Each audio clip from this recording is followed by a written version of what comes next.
Hello guys, അപ്പോൾ എല്ലാവർക്കും സുഖമല്ലേ? ഇന്നിപ്പോൾ ഞാനൊരു പുതിയ വീഡിയോ ആയിട്ട് വന്നേ കേട്ടോ. ഇന്നിപ്പോൾ രാവിലെയൊക്കെ പോയി പച്ചക്കറി കടയിൽ പോയി.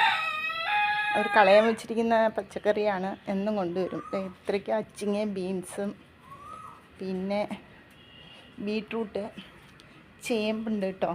ഒരുപാടുണ്ട്, നല്ല ചേമ്പാണ്. ഈ 2-3 എണ്ണം കിടക്കുന്നില്ല, അത് മാത്രമേ ഉള്ളൂ വേസ്റ്റ്. പിന്നെ ഉള്ളി ഇല, നാരങ്ങ, 3-4 മുരിങ്ങക്കോല് കേട്ടോ. പിന്നെ ഈ സാധനത്തിൻ്റെ പേരറിയാവുന്നൊരു ഒന്ന് കമൻസ് ഇടണം. ഒരു വിത്ത് കിട്ടിയിട്ടുണ്ട് കേട്ടോ. ഇതിൻ്റെ പേര് എനിക്കറിയില്ല. ഇതിൻ്റെ നട്ട് വെച്ച് നോക്കാം ഞാനിപ്പോൾ കുറേ പച്ചക്കറിയൊക്കെ ഇതിൽ നിന്ന് തന്നെ എടുത്ത് മുളപ്പിച്ചിട്ടുണ്ട്. അതിൻ്റെയൊക്കെ വീഡിയോ ഞാൻ ഇടുന്നതായിരിക്കും കേട്ടോ. അപ്പം നിങ്ങളുടെയൊക്കെ സപ്പോർട്ട് ഉണ്ടെങ്കിൽ എനിക്ക് മുന്നോട്ട് പോകാൻ പറ്റുള്ളൂ. കുറച്ച് നാളായിട്ട് ഞാൻ വീഡിയോ ഒന്നും ഇടുന്നില്ലായിരുന്നു. അപ്പോൾ എൻ്റെ വീഡിയോ കണ്ട് ഇഷ്ടപ്പെട്ടാൽ എന്നെ ഒന്ന് സപ്പോർട്ട് ചെയ്യണേ പ്ലീസ്. എന്നാലോ